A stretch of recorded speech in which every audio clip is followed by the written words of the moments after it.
본 방송에서 제공하는 투자 정보는 투자 판단에 대한 조언입니다. 방송에서 제공하는 주식의 가치, 가격 상승 및 하락에 대해서는 방송사에서 보장하지 않습니다.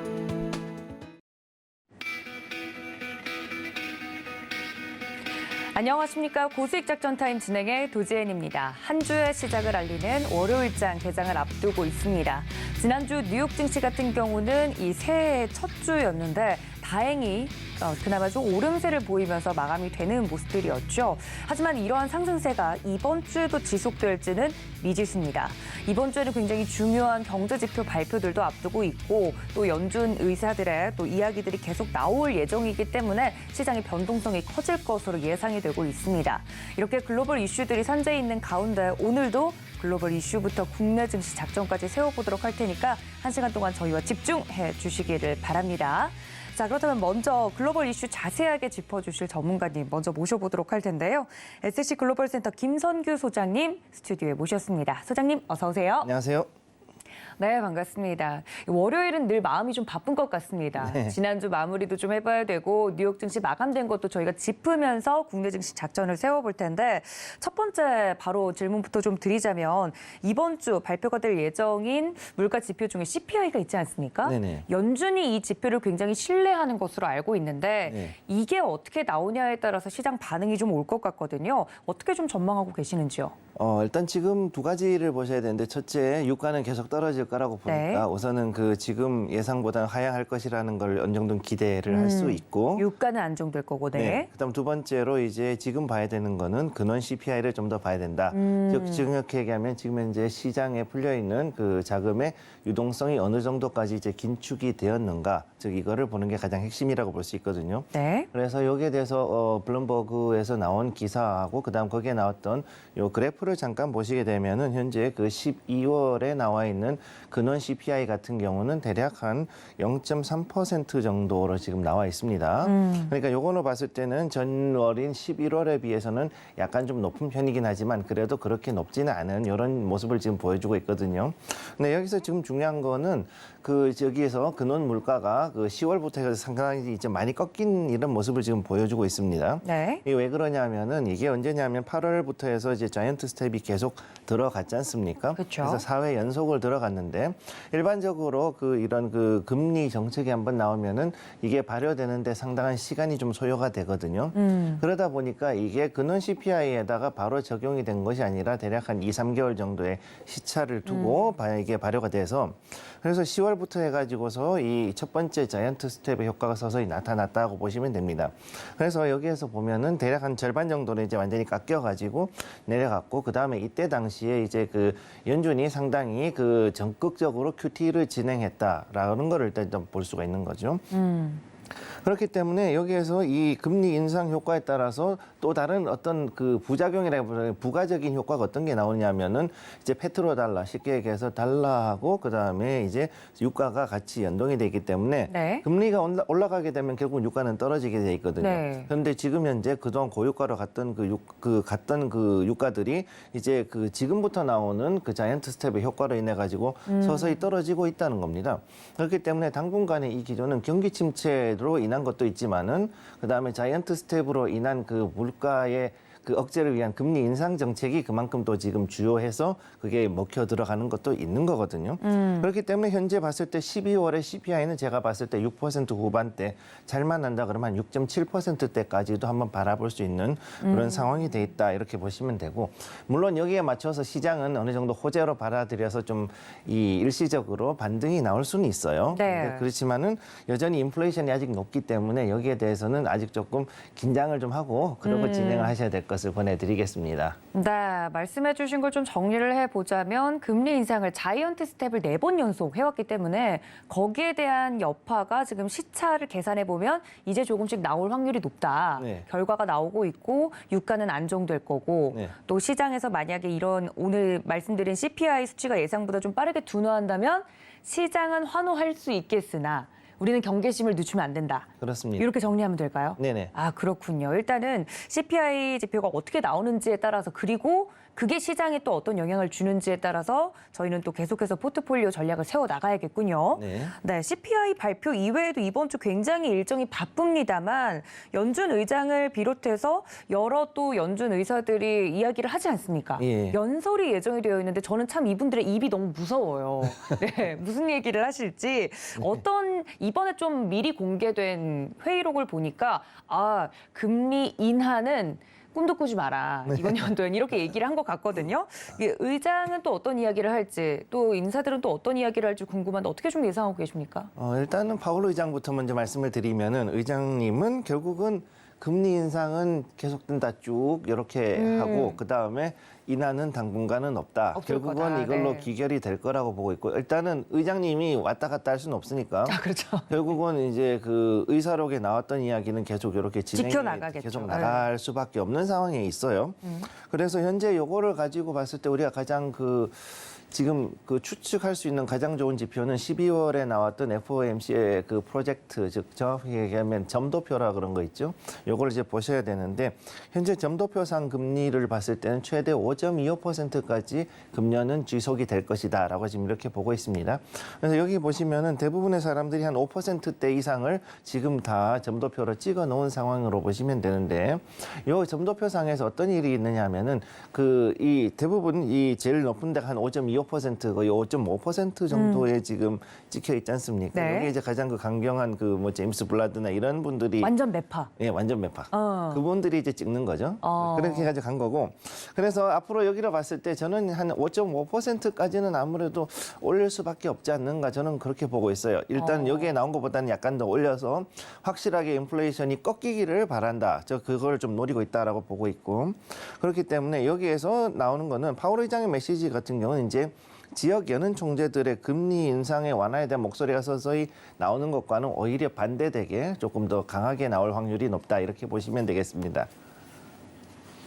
말씀해 주신 것처럼 이번 주 연준 의원들의 발언이 또 예정이 되어 있기 때문에 어떤 이야기가 나오는지에 따라서 시장이 또 출렁일 수 있어요. 또 매파적인 발언이 계속 나오다 보면 확실히 이 증권시장에는 부담 아니겠습니까? 네네. 관련돼서 흔들릴 수 있다는 점을 일정과 더불어서 최고로 그렇다면 미리 좀 대비를 하는 거죠. 정말 최강의 매파 발언이 나왔을 때는 이 정도까지는 우리가 좀 대비를 좀 하고 있어야 되지 않을까라는 이야기까지.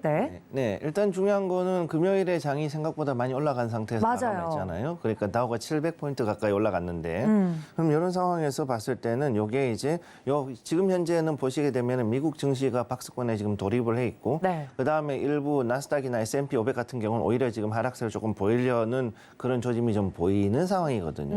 그러니까 이런 상황에서 봤을 때 만약에 연준 의원들의 말이 어떻게 나오냐에 따라서 시장은 분명히 한 번 더 하락할 수 있는 가능성이 지금 있습니다. 이번 주는. 그래서 지금 제임스 블라드 같은 초강경 의원들이 그래도 그나마 다행인 게 지난주 같은 경우 그래도 이제 좀 많이 금리가 너무 빠르게 올라갔으니까 약간 인상 속도를 늦춰야 되지 않겠느냐 이런 이야기를 조금 하고 있다는 거죠. 그다음에 또 이제 그 이외에도 또 이제 찰스 에반스 총재 같은 경우도 지금 한 달 사이에 강경에서 지금 완화로 지금 목소리를 바꿨는데 이런 거를 봤을 때는 지금 강경책을 얘기하는 분들이 이런 얘기를 했다는 거는 뭔가 시장에서 봤을 때 약간 그 불안 요소가 현재 서서히 올라오고 있다라는 거를 얘기한다 이렇게 보시면 되겠습니다. 그래서 여기서 가장 중요한 걸로 봐야 된다 그러면은 아무래도 이제 신용 시장이라고 봐야 되는데 개인으로 봤을 때는 이제 크게 세 가지 그러니까는 주택담보, 그다음에 신용카드, 그다음에 이제 자동차, 중고차라든가 이런 자동차 캐피탈에 관련된 그 신용 리스크가 가장 크고, 그다음에 법인으로 봤을 때 기업으로는 이제 회사채가 가장 큰 문제가 되겠죠. 그래서 이 네 개 중에서 어느 한 분야에서 분명히 문제가 있기 때문에 아니면 두 개 이상이 최소한 지금 문제가 있기 때문에 이런 문제가 도달했다. 즉 여유에 대해서는 이미 위험수위에 도달했을 가능성이 있기 때문에 아마 지금 매파 의원들조차도 이런 긴장 완화에 대한 이야기를 하지 않았을까 이런 얘기를 하고 있거든요. 실제로 가장 큰 이슈가 뭐였냐면은 지금까지 앨런 그린스펀이 이제 이전에 서프라임 모기지 사태 당시에 어떻게 했었냐면은 17번을 금리를 올렸어요. 그래가지고서 그것 때문에 계속 부동산 시장에 거품이 일어난 걸 막기 위해 가지고서는 지속적으로 그리고 강하게 금리를 올렸을 때 이거에 대한 것들이 결국은 디폴트를 채무 불이행을 유발해서 서브프라임 모기지가 무너지고 그다음에 거기에 이제 물려 걸려있던 수많은 금융권들이 이제 무너졌죠. 그렇죠. 그런데 지금 현재 가는 걸로 봤을 때 6개월 사이에 굉장히 그 역대급으로 지금 올라갔다고 보시면 돼요. 그러니까 요 지금 현재 금리 인상 속도를 보시게 되면 이거는 1980년대 그 볼커 의장이 1%씩 올렸던 그 당시하고 거의 비슷한 상황이라고 보시면 됩니다. 왜 이거를 얘기하냐면은 전체적인 그 유동성의 양이라든가 이런 것으로 봤을 때 80년대 대비했을 때는 거의 비슷한 수준이라고 봐야 되는 거거든요. 물론 절대치는 낮은데 네. 그 유동성 자체의 그 양이나 이런 걸로 봤을 때는 지금 그리고 이 전체적인 체력이 약화돼 있는 경제로 봤을 때는 충분히 그 정도의 충격이 갔다라고 보시면 됩니다. 그렇기 때문에 여기에서 앞으로 이제 금리 인상이 계속 이렇게 지속이 되면은 한 번 더 분명히 무너질 가능성이 있다라고 지금 뭔가 보고 있다는 거죠. 그러니까 연준 안에서도 굉장히 강경파였던 의원이 완화 쪽으로 돌아선 것만 보더라도 지금 약간 경제 체력적으로 좀 힘든 시기가 아니냐, 역사적으로 비춰봤을 때도 그런 부분이라는 거죠. 네, 그렇죠. 지금 가장 큰 이슈는 결국은 이제 신용을 얼마 정도로 감당할 수 있느냐. 버틸 수 있느냐. 그게 가장 중요한 건데 이 신용이 이제 버틸 수 없는 상황에 왔다는 건데 특히 이제 그 제가 가끔씩 이야기를 최근 들어 좀 자주 하는 부분이 뭐냐면은 네. 그 미국의 회사체들을 이용해서 파생상품 즉 CLO를 많이 만들었는데 이것들의 기반이 뭐냐면은 변동금리부 회사체라는 거거든요. 즉 그러니까 제로금리 당시에는 이 변동금리부 회사체는 큰 문제가 없었어요. 네. 그랬는데 최근 들어 올해 들어서 갑자기 이자가 확 올라가니까 그렇죠. 회사들이 이제 이자 감당이 힘든 거죠. 그렇죠. 즉 변동금리부 사채는 고정이 아니라 시장 금리에 따라가기 때문에 여기에 따라 가지고 갑작스럽게 금리가 올라가다 보니까 이 안 그래도 실적은 안 좋은데 이자 부담이 커지면은 당연히 도산하는 기업이 늘어날 수밖에 없는 그런 상황이 오는 거죠. 그렇기 때문에 이런 부분으로 봤을 때 연준이 앞으로 금리 인상을 조금 더 완화를 하더라도 결국은 양적 긴축은 어쨌든 갈 수밖에 없거든요. 지금 연준의 딜레마는 그겁니다. 그 경기 침체를 막으려고 하니까는 그 현재 유동성을 회수를 할 수가 없고 유동성을 회수를 하자니 이런 또 다른 그 상당한 신용 경색에 의한 그 여러 가지 그 이벤트가 벌어질 확률이 있기 때문에 그래서 이 부분에 대해서 어떻게 할 것이냐 결국은 금리 인상을 조금 늦추더라도 양적 긴축은 즉 QT는 여전히 뒤로 해가지고서는 서서히 진행을 할 거라는 거죠. 그렇기 때문에 이렇게 했을 때는 우리는 일단은 신용은 막아줄 수 있지만 그래도 경기가 좀 둔화되거나 침체될 그럴 가능성은 결국은 어느 정도 예상을 해야 된다라는 게 제 의견이 되겠습니다. 그렇군요. 그럼 이거는 제가 그냥 개인적으로 궁금한 건데 역사적으로 봤을 때 혹시나 그렇게 못 버티는 기업들에 대해서는 정부 입장에서는 연준이나 정부 입장에서는 어쩔 수 없다라고 여기는 부분이 많았나요? 역사적으로? 전체적으로 봤을 때 그렇게 해서 도산을 뭐 은행조차도 한 2,000개 이상 파산을 했던 경우가 종종 있었죠. 1990년대 말 2000년대에도 그랬었고 그다음에 금융위기 당시에도 대형 그 벌지 브래킷들을 제외하고는 대부분의 회사들이 상당히 많이 망했고 심지어 뭐 베어스턴스나 뭐 이제 그때 리만 브라더스도 역시 그때 같이 무너졌던 게 그런 부분들이 이제 감당하기 정부가 이제 베일아웃을 해주기에는 너무 액수가 크니까 그래서 그걸 어쩔 수 없이 망할 수밖에 없었던 상황이었다라고 보시면 되겠습니다. 그렇군요. 과거에 또 사례를 빗대어서 그럴 수도 있으니 이 시장에 대해서 굉장히 좀 저희가 촉각을 곤두세우고 저희는 또 투자자로서 투자를 좀 잘 해야 되겠군요. 그런 기업에 투자를 하면 저희는 힘들잖아요. 네네. 예, 그런 점까지 좀 생각을 해보시고 일단은 말씀해 주신 것처럼 굉장히 강경파였던 의원들도 지금 완화로 돌아서는 부분에서 저희가 좀 찾아봐야 할 인사이트 부분을 다시 한번 짚어봐 주셨습니다. 자, 다음은 저희가 조금 더 좁혀서 들어가 보죠. 반도체 이야기가 또 글로벌적으로 나와서 이야기를 들어봐야 될 것 같은데 M&A 이야기들이 나오고 있습니다. 그 주인공이 바로 일본 키옥시아와 미국의 웨스턴 디지털이 서로 인수합병을 하겠다 이야기가 나와서 이게 세계 낸드 시장에서 각각 2위와 4위를 차지하고 있는 사업자인데 지금 1위와 3위가 각각 삼성전자와 SK하이닉스 아닙니까? 네. 그래서 2위와 4위가 같이 편을 먹어서 우리가 좀 힘들지 않을까 하는 생각도 드는데 일단 성사 가능성이 있는지도 궁금해요. 성사 가능성은 상당히 높다고 보고 있는 것이 저는 일단 여기 이제 그 월스트리트저널 같은 데서는 우선 낸드 플래시는 삼성전자가 33.4%로 거의 독보적인 점유율을 가지고 있다 이렇게 이야기를 하고 있는데 거기서 이제 이 웨스턴 디지털하고 키옥시아가 합병을 할 경우에는 거의 32.6% 정도 점유율을 가지게 되죠. 그래서 여기에 삼성전자에 맞설 수 있는 상황이고 그 재미있는 것이 최근 한 3일 정도 웨스턴 디지털 주가가 이제 바닥을 잡고 반등을 들어갔어요. 그렇기 때문에 여기서 지금 이제 바닥을 어느 정도 잡고서 이제 상당히 반등할 수 있는 그런 자리에 와 있는 있는데, 근데 전체적으로 봤을 때는 제가 봤을 때는 요거 굉장히 나쁘지 않은 자리라고 보고 있어요. 웨스턴 디지털. 투자자 입장에서요? 예, 투자자 입장에서도 왜냐하면은 이제는 그 웨스턴 디지털이 이 플래시 메모리뿐만이 아니라 원래는 하드 디스크라든가 각종 저장 매체 분야에 대해서는 거의 독보적인 회사라고 봐야 되니까 얘네들이 이제 앞으로 이 커진다는 얘기는 결국은 데이터 센터에 대한 부분이 앞으로 더 커질 수 있다. 이렇게 보셔야 되거든요. 그렇기 때문에 이 자리로 봤을 때는 이 웨스턴 디지털은 굉장히 괜찮은 자리에 와 있고 또 앞으로 투자 가치가 있다라고 보시면 돼요. 근데 네. 단 지금 여기서는 이 산술적으로는 분명히 삼성전자에다 우리가 맞설 수 있는 그런 그렇죠. 점유율만 보면 네, 그렇죠. 그렇죠. 산술적인 점유율로 봤을 땐 그렇게 할 수 있고 그다음에 더 중요한 거는 지금 웨스턴 디지털이 이미 이전부터 해가지고 키옥시아하고는 상당히 그 협력을 많이 해가지고 합동 생산을 상당히 많이 했었습니다. 네, 그랬는데 이게 이 작년 1월 같은 경우에 웨스턴 디지털하고 키옥시아가 같이 공장을 이제 해가지고 생산하다가 그 오염 그 컨태미네이션 이슈라 그래서 이제 그 들어가는 재료 중에서 제조 원자재 중에 일부가 좀 불량한 게 들어가다 보니까 컨태미네이션 이슈가 나와가지고 폐기를 했던 사건들이 있었거든요. 즉 무슨 얘기냐면은 이 부분이 결국은 그 생산 공정이나 품질에 대해서는 오히려 보장을 할 수가 없는 불량품이 더 많아질 수 있는 확률이 높은 거네요. 네. 리스크가 있네요. 예, 네. 그래서 그 홍역을 한번 크게 치렀거든요. 아이고. 작년 1월에 한번 그랬던 적이 있었기 예. 때문에 여기에 대한 생산력의 회복은 지금 이제 조금 또 다른 이야기가 되는 거고. 그러니까 이제 합병을 하는 거는 아무래도 아마 순리적으로 봤을 때는 갈 수밖에 없지 않는가로 일단 보고는 있습니다. 예, 그런데 이제 그 지금 현재 가장 큰 문제는 일본의 입장에서 과연 키옥시아를 내주면은 그러면 여기에 대해서 다른 그러면은 이걸 대체할 수 있는 업체들이 누가 있느냐인데 지금 소니, 히타치 뭐 아니면 뭐 여러 회사들이 있잖아요. 네네. 그럼 이 회사들이 그만큼 해주냐 안 되거든요.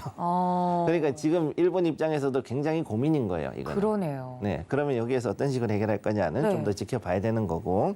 그다음에 지금 현재 낸드 플래시는 현재 수요가 아까도 잠깐 말씀드렸지만 데이터 센터하고 그다음에 IT 장비들이 앞으로 수요는 더 늘어날 수 있다고 보기 때문에 네. 그러면은 여기에 대해서 비약적으로 더 많이 늘어난다. 거의 한 2배 이상으로 늘어난다고 봐야 되죠. 2025년까지.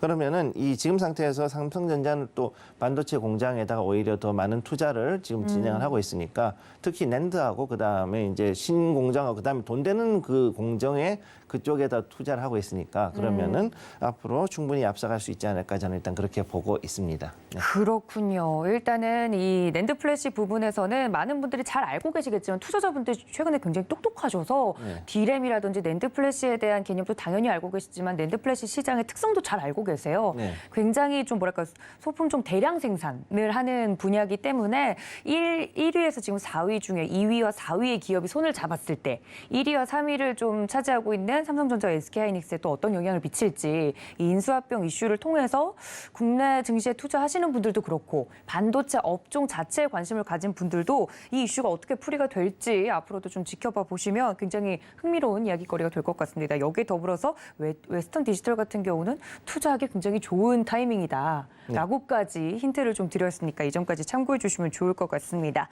지금까지 이렇게 글로벌 이슈 자세하게 살펴봤습니다. SC 글로벌 센터 김선규 소장님과 함께했습니다. 소장님 고맙습니다. 고맙습니다. 네, 글로벌 이슈 자세하게 살펴봤습니다만 다음으로 넘어가서 국내 증시 작전도 세워보도록 하죠. 교보증권 여의도금융센터 윤여민 FP님과 전화로 연결해 보겠습니다. FP님 안녕하십니까? 네, FP님 다시 한번 연결해 보도록 하겠습니다. FP님 안녕하십니까? 네, 안녕하십니까? 네, 반갑습니다. 월요일장 앞두고 있습니다만 일단 전일 국내 증시 리뷰부터 저희가 좀 살펴봐야 될 것 같습니다. 지난주 새해 첫 주였는데 흐름은 나쁘지 않았다고요? 네, 일단은 지난주 사실 코스피 같은 경우는 지금 8주 만에 상승 마감을 했습니다. 그 외국인의 좀 매수세가 좀 이어지면서 상승세가 좀 유지가 됐습니다. 특히 이제 좀 삼성전자 실적과 관련된 부분들이 좀 있었습니다만 좀 그럼에도 불구하고 좀 막판에 이제 좀 매물을 좀 소화하는 모습도 나왔는데요. 일단 좀 증시를 좀 올린 좀 동력은 크게 세 가지라고 좀 볼 수 있을 것 같습니다.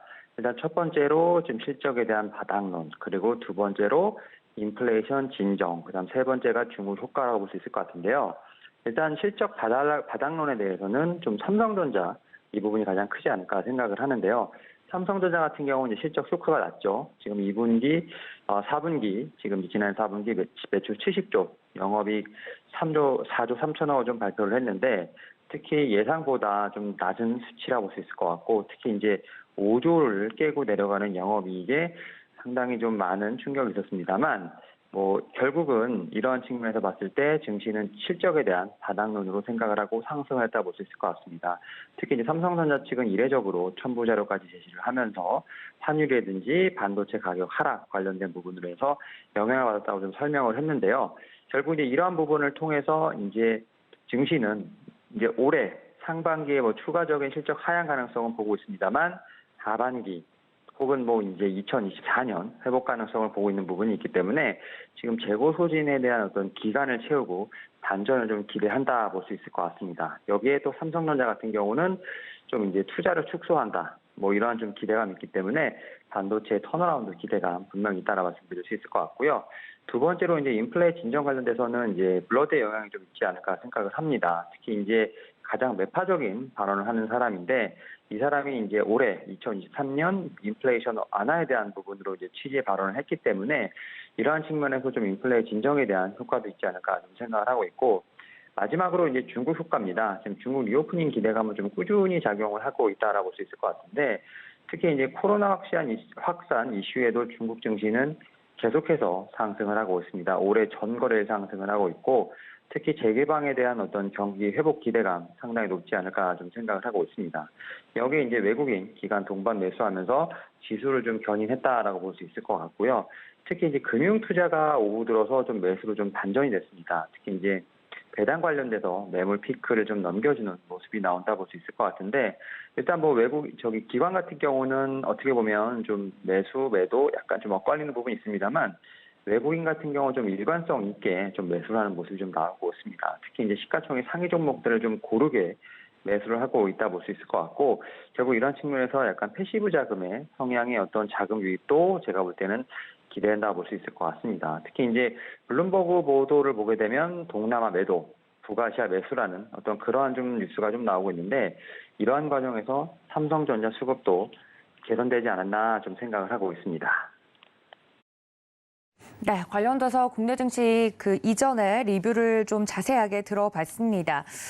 다음 이슈로 좀 넘어가 보자면 늘 이 시간 통해서 섹터에 대한 자세한 이야기 들려주고 계시는데요. 앞서서도 이 글로벌 반도체 이야기를 좀 다루었습니다만, 오늘 또 다뤄주실 섹터가 반도체 섹터라고 해서 최근 반도체 대형주들 위주로 흐름이 굉장히 좋습니다. 이런 흐름 속에서 저희가 좀 체크해봐야 될 부분 정리해 주신다고요?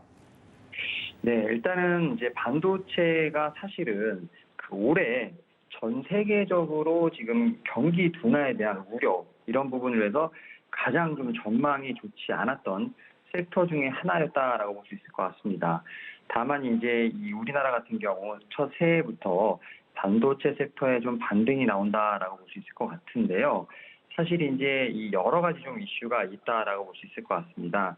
일단 시간 순서대로 좀 정리를 해 보자고 한다면, 일단은 국내 시설 투자 관련된 부분에서 좀 세액 공제율이 상향 조정되는 이러한 부분이 있다라고 볼 수 있을 것 같습니다. 일단 기재부에 따르면 시설 투자 세액 공제율 상향에 따라서 세수 부족분이 한 3조 6천억 정도 달할 것이라고 전망을 했는데, 그만큼 반도체라든지 관련 업종의 순이익이 3조 6천억만큼 증가할 수 있다라고 좀 역으로 생각하면 될 것 같고요. 그리고 이제 두 번째로 이제 삼성전자 지금 이제 실적 발표가 나왔는데, 여기서 이제 반도체 재고 감소 계기가 될 수 있는 이제 감산에 대한 부분들, 투자에 대한 어떤 감소, 이런 가능성이 분명히 제가 볼 때는 대두되고 있는 상황이기 때문에, 오히려 이제 그 외국인들이 좀 다시 한번 지금 이제 비중을 높이는 그런 동기가 되지 않을까 좀 생각을 하고 있고, 또 이제 해외 쪽으로 보게 된다고 하면 이제 중국 반도체 산업 지원 감소 추세가 지금 얘기가 나오고 있는 상황이다. 지금 이제 중국이 반도체 산업에 대한 어떤 막대한 보조금 지원을 좀 중단하고 있다는 내용의 어떤 얘기가 보도가 되고 있는 상황이죠. 미국이라든지 네덜란드, 일본의 어떤 압박에 전략 산업으로서의 어떤 반도체 지원을 좀 줄이고, 베이징 그랜드 칩 계획이 잠재적인 타격이 가해질 것이라는 전망도 나오고 있는 부분이 있는데, 이런 부분에서 제가 볼 때는 우리나라 반도체 섹터는 좀 반대적인 수혜를 좀 나타내지 않을까 좀 생각을 하고 있습니다. 여기에 또 마지막으로 보게 되면 좀 저조한 실적 우려, 이미 좀 주가에 선반영이 됐다라는 좀 얘기도 나오고 있는 상황인데, 일단 뭐 지난해 4분기 12월 뭐 PC 모바일 서버 고객들의 일제히 좀 수요, 이제 구매를 축소를 하면서 수요가 좀 많이 악화된 부분들, 이런 부분들이 지금 이제 실적으로 좀 어떻게 보면 나오고 있는 상황이고, 특히 재고 부담에 대한 부분들 어느 정도 지금 올해까지도 지금 나오는 부분이 있기 때문에, 근데 이런 부분이 지금 현재 주가에 좀 많이 좀 녹아 있다라고 좀 보셔야 될 것 같습니다. 뭐 이런 측면에서 지금 반도체 업황 같은 경우는 뭐 올해 상반기까지 쉽지 않을 것으로 보이겠고, 3분기나 돼야 좀 이제 턴어라운드에 대한 부분이 있겠습니다만, 주가는 이런 부분을 6개월에서 1년 정도 선행한다라는 그런 측면에서 봤을 때 오히려 지금 어떻게 보면 새해 초 상반기에 좀 반도체 상승이 나오고 있지 않나라고 좀 생각을 하고 있습니다. 네, 최근 상승세를 보이고 있는 반도체 섹터에 대해서 자세하게 말씀을 해주셨습니다. 그렇다면 FP님, 저희 오늘장은 어떤 작전이 필요할까요? 네, 일단은 지금 간밤에 지금 미국 증시 같은 경우는 이제 상승 마감을 했는데, 한마디로 좀 연착륙에 대한 기대가 있다라고 좀 볼 수 있을 것 같습니다. 참 이제 아이러니하게도 지표가 좀 부진을 하면 이제 금리가 하락을 하고, 이게 다시 이제 큰 폭의 상승으로 나오는 좀 이러한 bad is good이라는 좀 이러한 좀 뉴스가 계속 지속되고 있는 것 같은데, 결국 이제 긴축 효과에 대한 이제 지표 부진, 향후 정책의 완화 기대감, 이런 부분들이 지금 미국 시장의 어떤 상승을 이끌었다고 볼 수 있을 것 같고, 특히 시장 같은 경우는 이제 일자리 증가보다는 오히려 임금 상승률에 좀 주목을 하는 좀 모습을 좀 보이고 있습니다. 결국 이제 임금 상승 둔화라는 것 자체가 인플레의 어떤 진정 요인으로 해석된다라고 볼 수 있을 것 같고, 임금 상승률이 낮아지면 물가는 진정이 되고, 이런 측면에서 연착륙을 좀 기대할 수 있는 부분이 있지 않을까라는 좀 생각을 하고 있습니다. 여기에 또 지수 상승폭을 키운 것 중에 하나가 바로 이제 ISM 이제 서비스업 지수가 볼 수 있을 것 같은데, 지금 이제 50 이하로 좀 나오면서 31개월 만에 대폭 하회가 됐다는 부분들.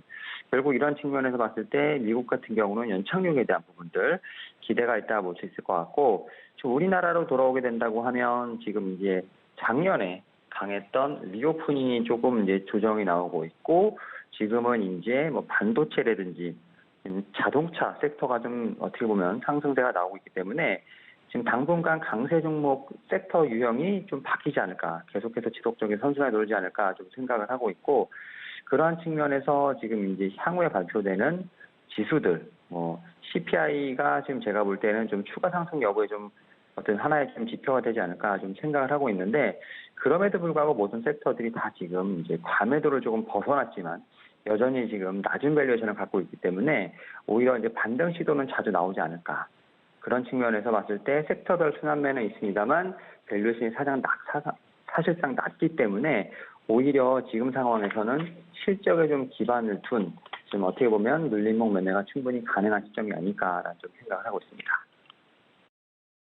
네, 이렇게 오늘장 작전까지 미리 세워봤습니다. 지금까지 교보증권 여의도금융센터 윤여민 FP와 함께했습니다. FP님 고맙습니다. 네, 감사합니다. 네, 이렇게 전반적인 국내 증시 작전 세워봤는데요. 보다 자세한 이슈 분석으로 들어가 보도록 하죠. 인베스팅 코리아 이동훈 수석 연구원님과 함께 국내 증시 작전 세워보도록 하겠습니다. 연구원님 안녕하십니까? 네, 안녕하십니까. 네, 반갑습니다. 저희 국내 증시 작전 세워보도록 할 텐데 일단 지난주 월요일장이기 때문에 지난주를 좀 되돌아봐야 될 것 같습니다. 시장에 대한 체크포인트 정리해 주신다고요? 네, 지난주 코스피 지수 전주 대비 2% 넘게 올라주었습니다. 금융투자업계 매도세 영향으로 인해서 2거래일 연속 하락세를 보이다가 이후에 상승세로 전환을 했죠. 금요일 삼성전자의 4분기 실적 발표가 나오면서 영업이익이 전년 대비 69%나 감소했다는 소식이 오전장에 발표를 했습니다. 하지만 일반적으로 4분기 일회성 비용으로 인해서 실적이 전망치를 하회하는 경우가 많기 때문에 실적 발표가 시장에 미치는 영향은 제한적이었다라고 보여지겠습니다. 하지만 이번 실적 시즌이 경기 침체에 대한 우려가 큰 시점이라는 것이 문제점으로도 작용은 할 수 있겠죠. 라는 또 분석들도 나오고 있고요. 4분기 실적 발표를 통해서 투자자들은 각 기업들이 경기 침체 시기를 잘 헤쳐나갈 수 있을지 탐색하는 시간이 될 것으로 보여집니다. 금요일 미증시 인플레이션 냉각 가능성으로 3대 지수 모두 큰 폭으로 상승을 했습니다. 12월 고용 보고서는 연준의 금리 인상이 경제에 바람직한 영향을 미치기 시작했다라는 희망의 글씨를 시장에 불어넣기 시작을 했습니다. 거기에 애플과 아마존이 3% 넘는 상승을 보여주었고요. 그럼 강세를 띄었고 반도체의 상승세, 여행주들의 동반 상승, 특히 항공, 크루즈, 카지노주들이 강세를 기록했습니다. 오늘 우리 증시도 미증시와 커플링 현상 보여주는지 잘 지켜봐야겠습니다. 1월 첫 주 국내 증시는 은행주와 반도체주가 주가 상승을 견인을 했습니다. 은행주들의 상승, 저평가 원인으로 꼽혔던 배당은 정부의 책임이 컸었습니다. 은행 스스로도 주가를 올리고 싶어 했고요. 금융당국이 배당 자율성을 부여를 했으며 행동주의 펀드가 주주 환원을 요구를 하면서 시장이 그에 응답을 한 것입니다. 거기에 반도체 업체에 대한 세제 지원을 늘리겠다는 정부 지원책에 힘입어서 반도체 강세도 눈에 띄었습니다. 이번 주 역시 은행주, 반도체, 건설주 이런 대형주들의 상승이 이어가는지 한번 지켜보도록 하겠습니다. 네, 이번 주에도 지난주의 상승세가 계속해서 이어질 수 있을지 체크를 해보자 말씀을 해주셨습니다. 다음으로는 보다 자세한 이슈로 들어가 보도록 할 텐데 지금 반도체 섹터에 대해서 계속해서 많은 전문가님들이 이야기를 해주고 계시거든요. 역시나 그 전까지는 굉장히 힘든 겨울일 것이다라고 이야기를 했는데 연초에는 좀 상승을 해주고 있기 때문에 기대가 좀 한몸에 쏠리는 것 같습니다. 자세하게 어떤 포인트로 저희가 정리해 볼 수 있을까요? 네, 일단 반도체 및 관련 장비 업종이 올해 들어 이제 반등을 하는 모습을 보이고 있습니다. 국내 시설 투자, 세액 공제율에 대한 상향 조정, 삼성전자 설비 투자, 그거에 대한 감산으로 인한 기대감, 거기에 중국 반도체 산업 지원 축소, 또 지원 감소, 이러한 추세 등이 반등을 불러올 것으로 이제 풀이를 하고 있죠. 한국거래소에 따르면 올해 들어 KRX 반도체 지수가 7.32% 상승했다고 합니다. 같은 기간 반도체 대표 종목인 삼성전자의 주가가 5.24%, SK 하이닉스는 8.53% 오르면서 반등하는 모습을 보여주고 있습니다. 반도체는 올해 전 세계적 경제 둔화의 우려로 전망이 밝지 않은 업종 중 하나였죠. 전문가들은 대내적 상황이 반도체 관련주의 상승을 이끌었다라고 보고 있습니다. 반도체 업황 회복이 올해 하반기부터 시작될 것으로 전망이 되어지고요.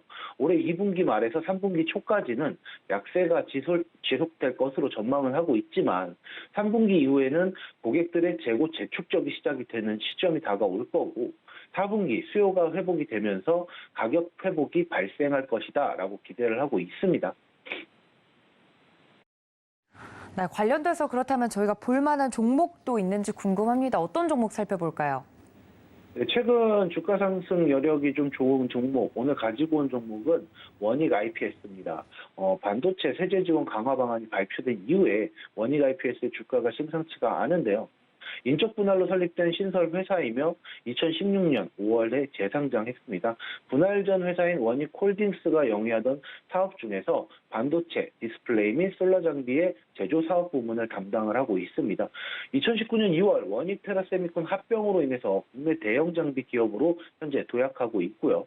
매출 구성은 제품, 반도체, 디스플레이, 솔라셀 제조 장비가 90%로 이루어져 있고요. 기타 장비 10%로 이루어진 기업입니다. 최근 원익 PIS의 이현덕 대표가 올해 차별화와 선제적인 기술 확보에 집중하겠다라고 강하게 밝히기도 했습니다. 현 매출 규모 기준에서 3배의 성장을 위한 목표를 세우고 있고요.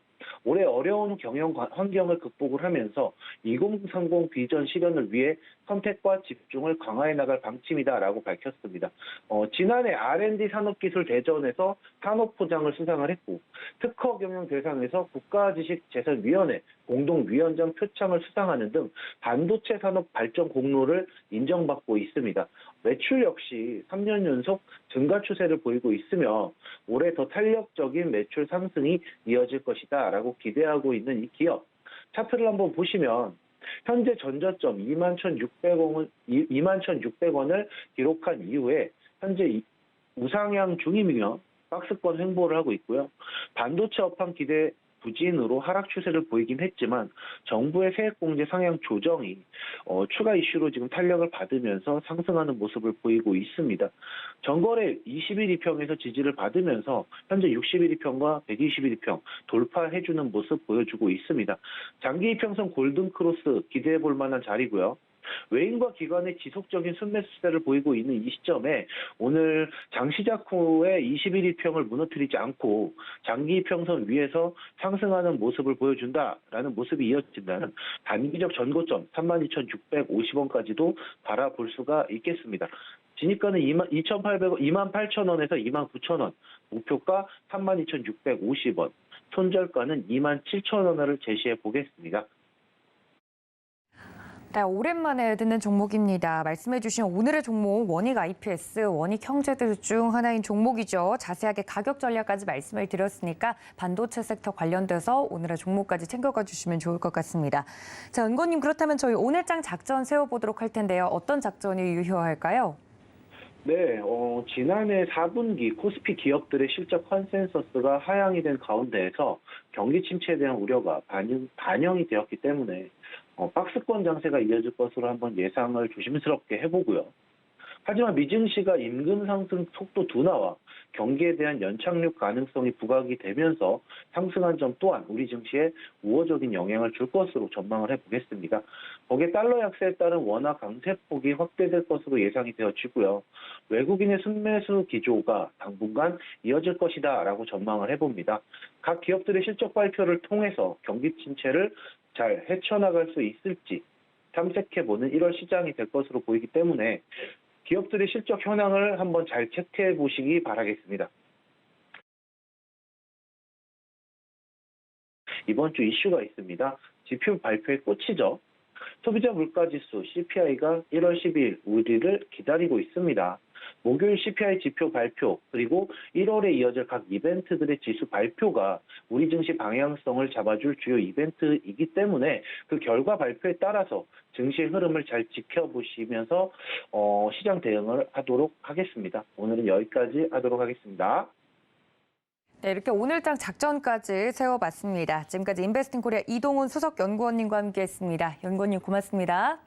네, 감사합니다.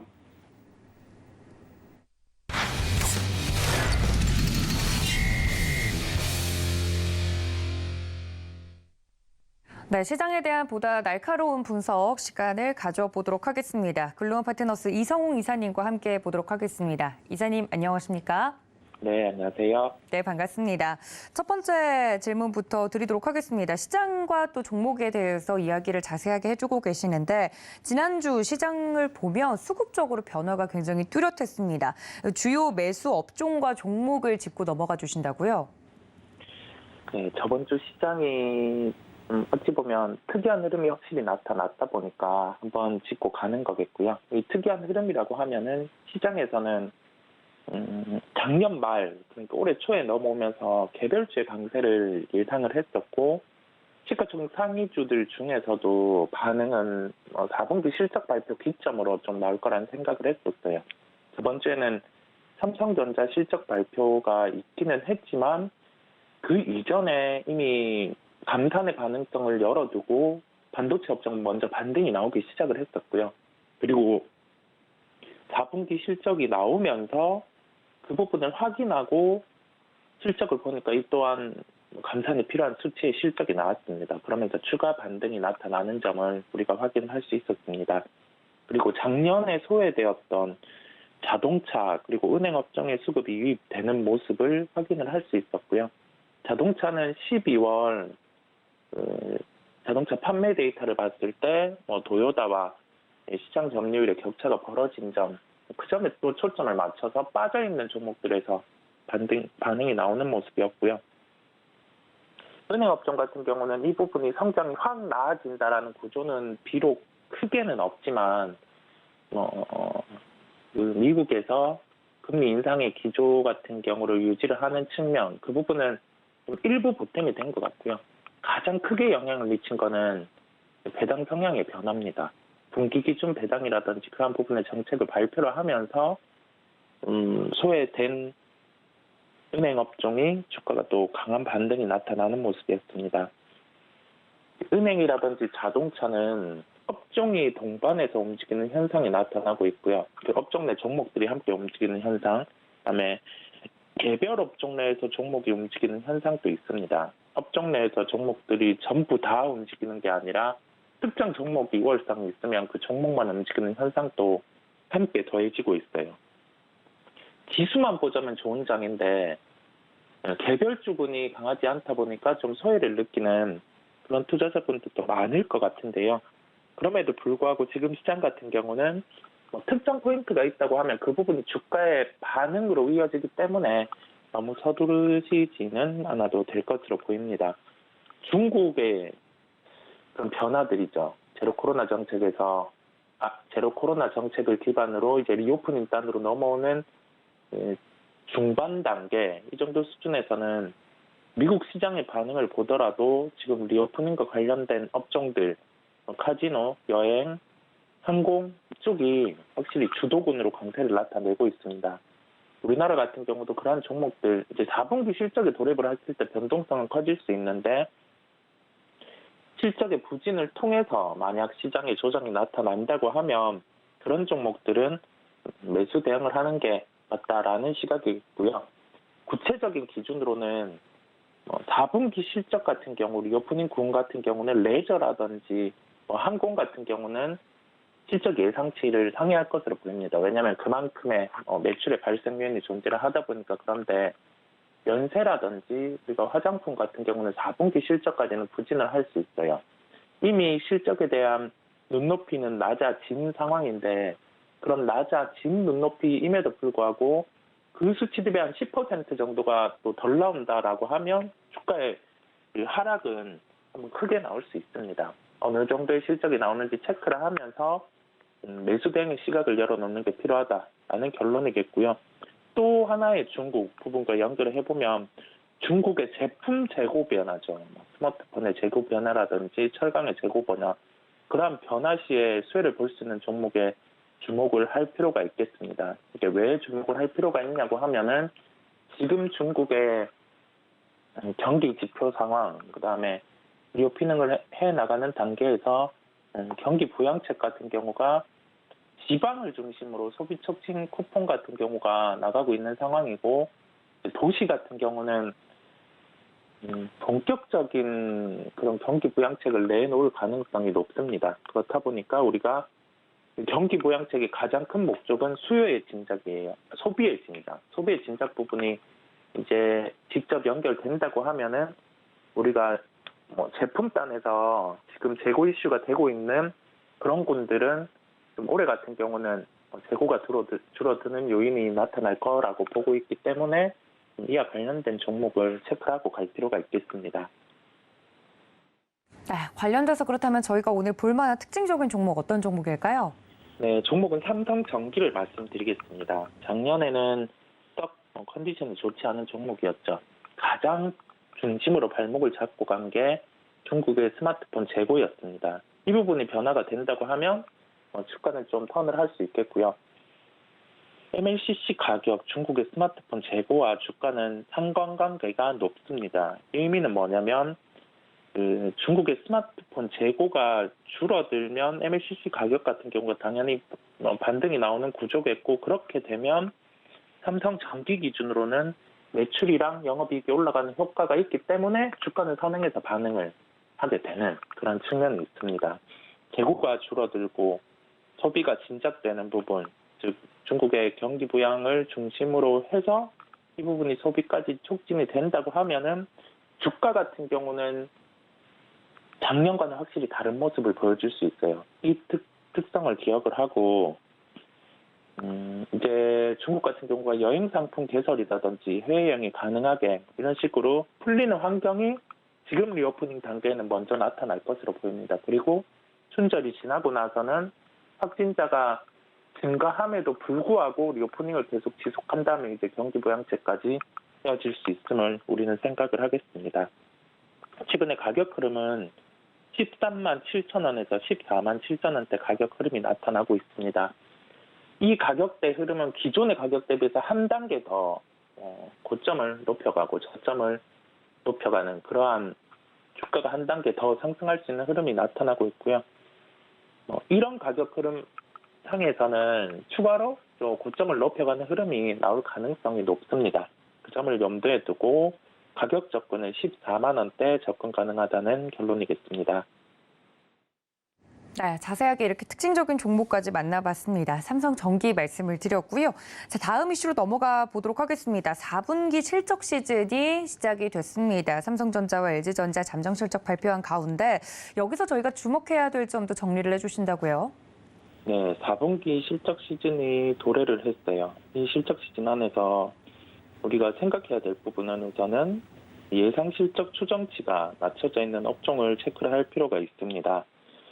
LG전자의 4분기 실적 같은 경우는 예상치를 하회하는 실적을 발표를 했어요. 그런 실적을 중심으로 해서 우선은 4분기 실적에 대한 기대감은 대부분 낮아져 있는데 그 낮아져 있는 수치 대비해서 10% 이상 하회를 한다라고 하면은 주가는 추가 조정이 나올 수 있음을 우리는 우선적으로는 염두를 해두고요. 그럼에도 불구하고 4분기 실적 같은 경우는 체크를 잘 하고 가야 되는 부분이 4분기 실적의 발표가 마무리되면 올해 연간 각 기업별의 예상 실적 같은 경우가 최종적으로 조정이 될 거고 그리고 나서는 지수가 지금 그 정도의 시총을 환산을 했을 때 어느 정도 수준이 역사적으로 수치를 대입을 했을 때 적정한가 그 수준까지 나오기 때문에 4분기 실적에 대한 각 기업의 발표는 주목할 필요가 있음을 강조를 드립니다.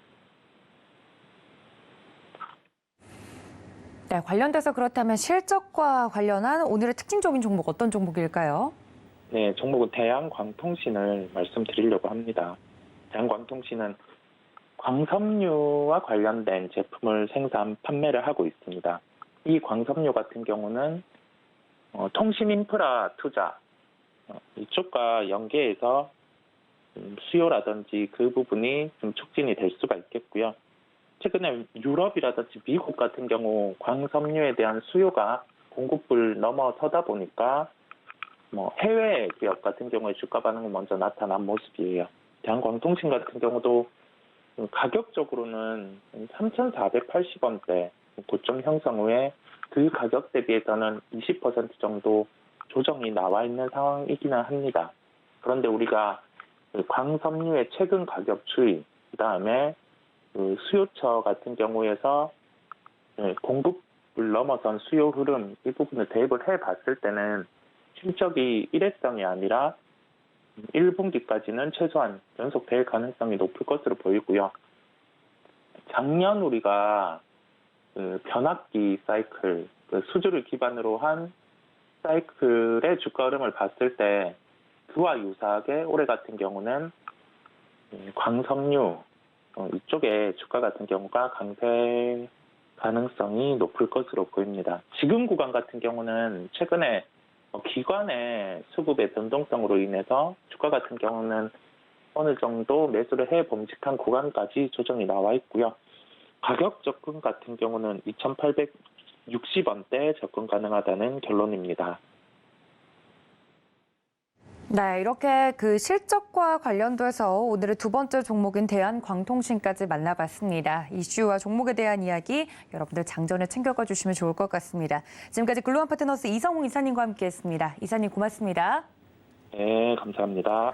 네, 저희 이렇게 장전 전략 모두 세워봤습니다. 본 방송에서 제공해 드린 정보는 투자 판단에 대한 조언일 뿐 해당 주식의 가치나 수익률을 보장하고 있지 않다는 점까지 알려드리면서 저희는 장중 전략으로 다시 인사드리겠습니다. 시청해주신 여러분 고맙습니다.